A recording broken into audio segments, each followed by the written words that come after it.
Hey YouTube, coming at you today with a little picture of these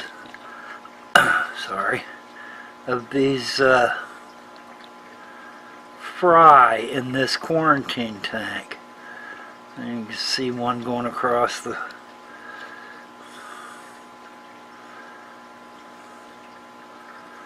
screen.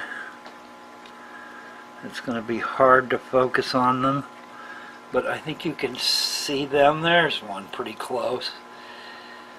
And my best guess is that these are Gorder River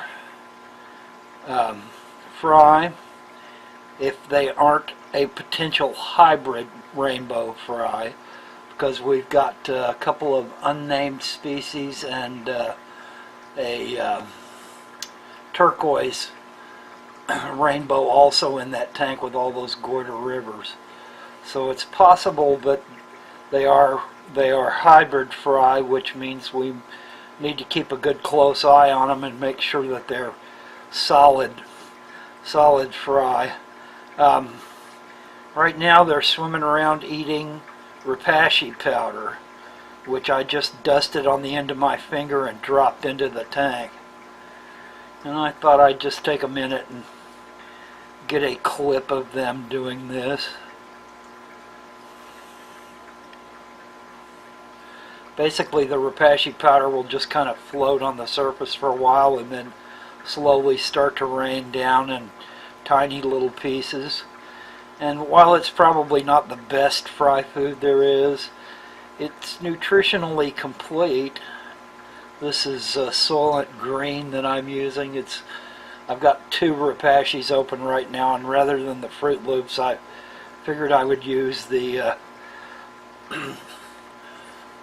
Soylent Green, because Fruit Loop is a lot of fruit, whereas Soylent Green is both veggies and fish meal powder. Anyway, Repashy can be used as a gel food, and it can also be used as a fry food, as you're seeing here.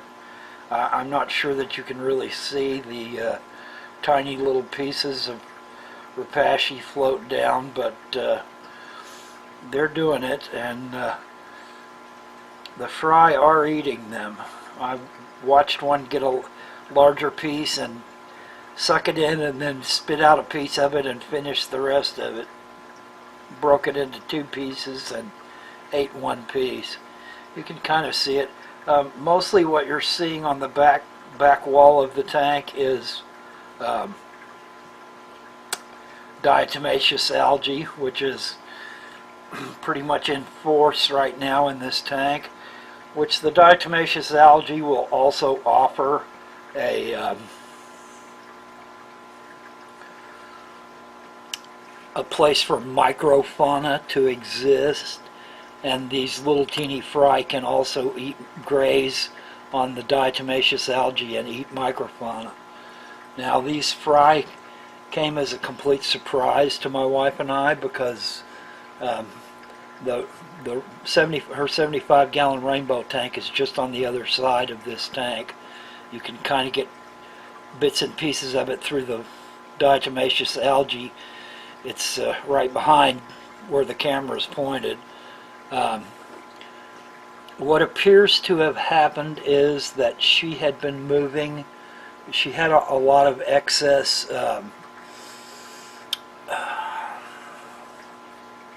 Java moss in the 75-gallon tank, and she was basically pulling some of it out and sticking it in this tank, the quarantine tank.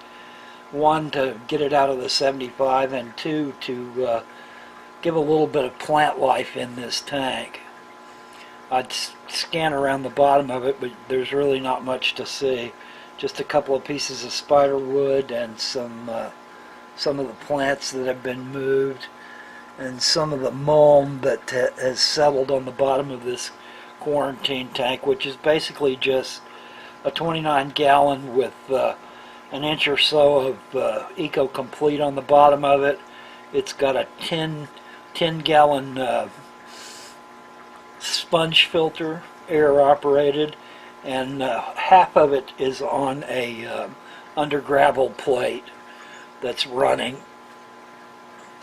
So it's really a bare bones tank. It's got a heater in it, but it's a bare bones tank that we just have set up for a quarantine tank. And we lost one of the Goiter Rivers, but before it died, I pulled it from the 75 and stuck it in here and put a lot of Cordon Rapid Cure in the tank, which is a malachite green treatment for internal parasites and ick as well. But the Goiter River female, or the Goiter River fish, I think it was a female, died in the tank after a day. So I scooped her out of there with a net, and I had just kind of let the tank sit, and I was going to pull half the water out because of the medication that was in it. And when I got ready to pull the water out, I kind of caught motion in the tank out of the corner of my eye, and sure enough, there were some fry in here, and the only place they could have come from was from the moss that my wife transferred from the 75-gallon rainbow tank. And we've been watching the Goiter Rivers go through a lot of, they go through breeding behavior almost every day, and I guess they were using the moss as a place to deposit eggs, but usually they go around and eat all the eggs in the tank. We've yet to see any fry in this 75-gallon tank, but by her pulling some of this moss out, she must have caught them after they had bred.